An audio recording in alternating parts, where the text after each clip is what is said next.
Chapter 13. As George Thorn vanished into the shadows, Colonel Drake finally grasped the gravity of the situation at his factory. He urgently contacted the telephone exchange, demanding that every doctor and ambulance in the city be sent to his mills without delay. The colonel then called for his carriage and, with Laura by his side, raced towards the site of the catastrophe. A massive crowd had gathered, but the police and the Drakeville troop had already established lines around the burning steel mills, preventing anyone from getting too close. The police and fire departments were doing everything they could to save lives and property. Colonel Drake attempted to drive directly to his office at the mills, but he couldn't get there as policemen guarded every approach. The two-story brick office had been completely wrecked by a huge piece of one of the flywheels that had fallen through the roof. The night watchman, whose duty it was to enter the office hourly, was killed, and his bleeding body was now being moved to a temporary morgue that had been established in an adjoining old town hall. Over 50 mangled bodies had already been brought in and laid in rows on the floor, with more dead workmen arriving every moment. The mayor and Colonel Drake were everywhere, directing what to do. Scores of the wounded were hurried in ambulances to a large Catholic church, which had been turned into an improvised hospital.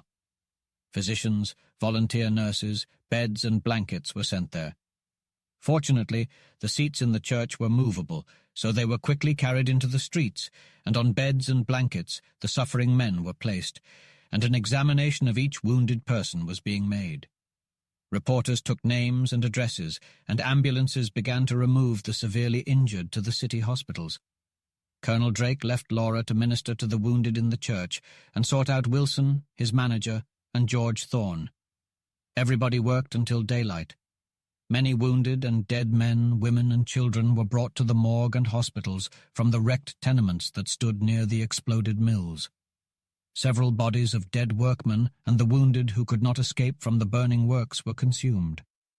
When the sun rose on that dreadful scene, thousands of workmen and their families and tens of thousands of sympathizers witnessed in silence the awful work of anarchists. At daylight, Colonel Drake rode with George and Laura home to breakfast. In the evening press, a call for a public meeting at 8 o'clock the next morning of the prominent citizens resulted in the forming of an emergency committee of 100 earnest men and women to furnish aid to the afflicted and needy workpeople. The most influential people of Drakeville were enrolled on this committee, which was subdivided to be more effective. Every house occupied by the mill people was visited, and every injured person was cared for. The women on the committee visited the hospitals and for a time became nurses, ministering to every want. Money and an abundance of food were also contributed, and such kindness on the part of the rich the work people had never known before. The evening papers gave the authoritative statement that the total number of those killed outright by the explosions at the steel mills was 127. Of this number, 86 were workmen, 14 were men who lived in the vicinity but were not employed in the mills, 10 were women, and 17 were children. The total number of wounded was 68. The committee decided on a public funeral. The Drakeville Iron and Steel Company had sent their $5,000 check to the committee, and many others had contributed money as well. The public services were scheduled for Sunday at 2 o'clock, and 10 separate platforms had been erected for the clergy and church choirs of the city on the same open fields where the great strike meetings had often been held. By 1 o'clock, people began to assemble.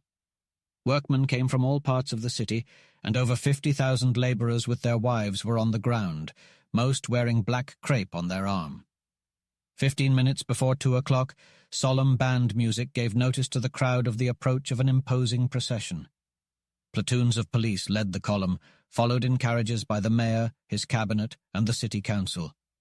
Then another platoon of police followed, and a long line of hearses, the black plumes of which seemed to wave in unison with the solemn tread of over 1,000 workmen, acting as pallbearers, walking in double file on either side of their dead comrades. It was some moments before the speaking could begin. By concerted action, all the clergy preached on the brotherhood of mankind, the text used being John chapter 12. The speakers were moved by the Holy Spirit. The services closed with the hymn, "Nearer, my God, to Thee." The funeral procession was several miles in length. Public and private buildings along the route to the cemetery were draped with the emblems of mourning. 25 of the bodies were given private burial. Over 100 of the victims of the dynamite disaster were buried in one common grave. Together they had died, and together they were buried. The mantle of charity covered them. Soon after the funeral, the press contained an account of a great meeting held by the surviving workmen of the Drakeville Iron and Steel Company, and of resolutions that were unanimously adopted. Resolved, that we, the surviving workmen of the Drakeville Iron and Steel Company, hereby desire to express our deep sympathy with the bereaved families of our late comrades in toil. That further we desire to contribute from the payroll due us the wages received for 2 days' services, the same to be paid to the Emergency Committee, 1/2 the proceeds of which is to apply to the relief of the bereaved workmen's families, the balance to be used for the purpose of erecting suitable monuments over the graves of our unfortunate comrades. Resolved, that we, employees of the Drakeville Iron and Steel Company, extend our sympathy to the company in their great financial loss. That we hereby declare ourselves as law-abiding citizens, and that we neither directly nor indirectly were connected in any manner with the late dynamite explosions and fires which destroyed the plant of the Drakeville Iron and Steel Company, and we denounce those acts as dastardly and inimical to the best interest of labor and civilization. Following the resolutions were appended the signatures of over 4,000 workmen. The board of directors for Drakeville Iron and Steel Company voted against rebuilding their mills, and manager Wilson was instructed to inform the employees and sell off all remaining stock and materials. This decision was made in response to a threat of dynamite being used to destroy the mills. Colonel Drake recalled a similar situation with Herr Krupp in Germany, who refused to rebuild after a similar threat. The city council and county commissioners offered rewards for the capture and conviction of the conspirators, which led to the arrest of Mike O'Connor and his accomplices. They were later convicted and sentenced to life in prison.